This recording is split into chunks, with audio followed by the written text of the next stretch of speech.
All right, so how did I come up with this whole process, this idea of writing real estate books? Well, it's not something new. I mean, there's a lot of people out there who write real estate books, right?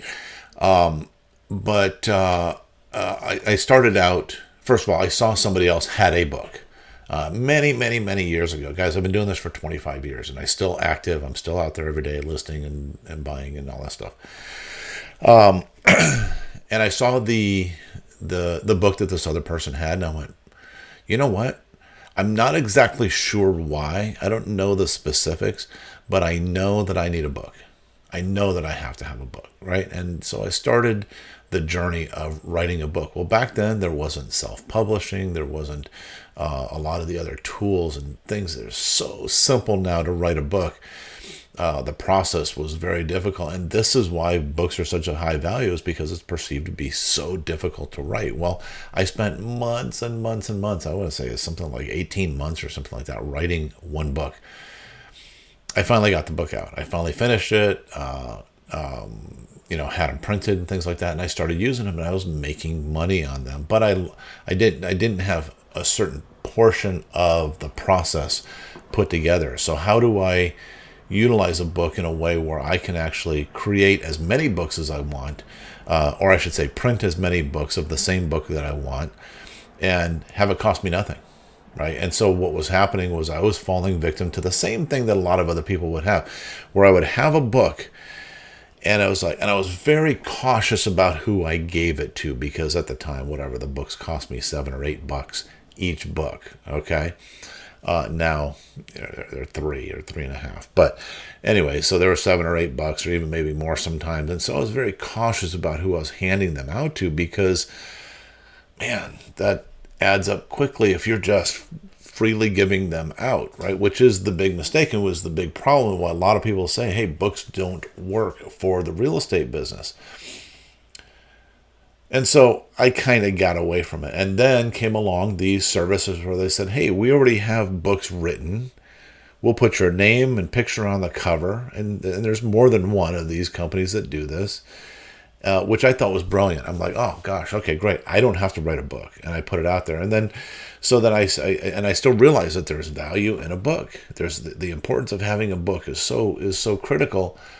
Again, still wasn't 100% sure why. I knew some of the reasons, but it still just made sense. And so I signed up for the program. Very expensive. They put my name and my picture on the covers, and then I was still very cautious about giving those books out. And so I was like, oh, you know what, I've got to do this. And in between each of these phases, I got caught up in the new shiny object and every guru marketing platform that's out there, whether it's, all the different landing page builders, and do we do VSLs, video sales letters, or do we do webinars, or do we do just Facebook ads or Google ads or YouTube ads, or all of these different things that I would jump into the bandwagon. And the one thing that I kept realizing was, none of these are producing results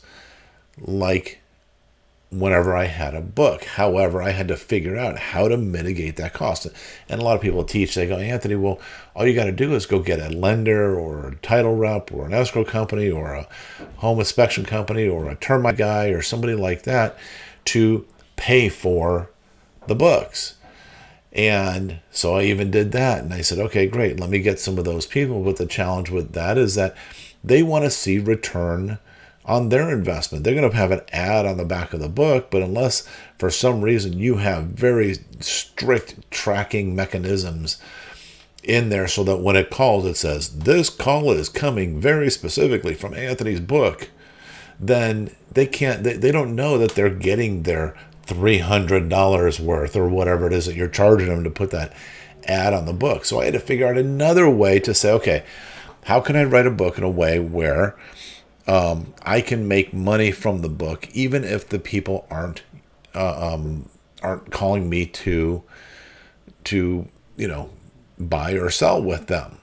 And so I kind of figured out some additional ways to do that. But then I was still concerned with, oh my gosh, all these real estate agents are going to get a copy of my book. I don't want them to see my secrets. And that's when I was using a lot of the self-publishing platforms. Even till just not too long ago, I was using all of the other self-publishing platforms so that unless they found my book in somebody's house or at a garage sale or in a thrift store, most agents weren't going to get a hold of it. But I was thinking, gosh, okay, there has to be a way for me to freely put my book out there, not worry about if it's going to cost me an arm and a leg, number one, and number two, not worry about if a bunch of agents get to it.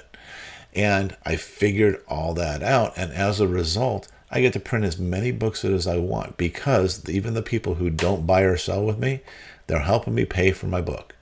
The agents who get my book and read it, because they're trying to figure out, how do I get a book, right? Oh my gosh, this guy's got a book. I need a book. And so they get my book to try and see what I'm saying in there. And then what they end up doing is they end up paying me, in a sense, to print my books. So they're paying me to compete with them. Okay, guys, it's business, right? And so once I figured all this out, I went, oh my gosh, finally, the way to do it. But the biggest hurdle is that most people still have is that they go, it's so hard to write a book. It's so hard to write a book. And that's why we created this training where I can say, hey, you know what? It's not hard to write a book. It's not. It's easy when we understand what it is that we're writing a book for. It is for sales. It's not to become a number one best-selling author.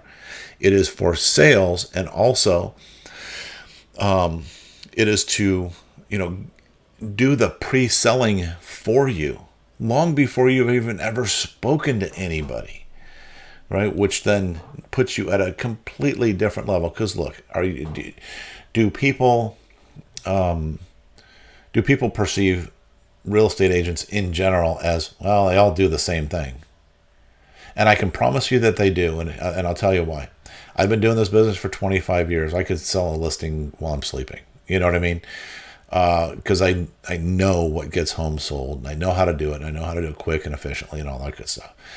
But there's still people who say, well, you know what? I hired my friend who just got her license a week ago to sell my $1.3 million house. Okay. And that's fine. Everybody's got to start somewhere.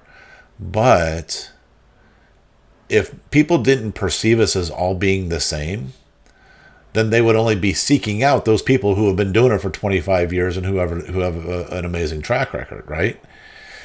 Think about it. If you're going to prison and you go, well, am I going to hire the attorney to represent me who got Al Capone free or whatever, or who got O.J. Simpson free or whatever? Am I going to hire those guys? Or am I going to hire my cousin who just passed the bar last week because, well, all attorneys are the same? No. How about brain surgeons? Are they all the same? No. Right? Or doctors, are they all the same? No. Right? And so I had to figure out a way just to make sure that people understood that I was their best option for them. Here's a little exercise for you. Just go into Google. And I don't know what the results will be for you, but I know every time I do this with people and I do a demonstration with it, it always comes out to be about the same, and it'll say something like, just if you type in the words realtors are, A-R-E, realtors are, and see what the suggested posts that come up are, right? And a lot of times it'll say realtors are overpaid, they're lazy, they're not trustworthy, they're they're a ripoff. There's negative stuff that comes up in the Google suggestion list. And the reason it comes up there is because that's what people are putting in. And so when Google sees people putting stuff like that in, they're going, I guess that's what people are searching for, right? So people think this stuff about us. We have to figure out a way to stand out. And so just in that working through that whole process, and it's been years working through the process, that I finally figured all this out, and we compressed it down to a very, very short time. I mean, look, if you want to go gangbusters, you can have a book in your hand in a week. Okay? So it's up to you. Come join us over at writerealestatebooks.com and get in the training. Just get in there and learn how you can have your own book fast that makes you stand out, and how to promote it in a way that's going to actually get you business as opposed to causing you to lose money, like a lot of the other platforms do. All right. Talk to you soon. Take care.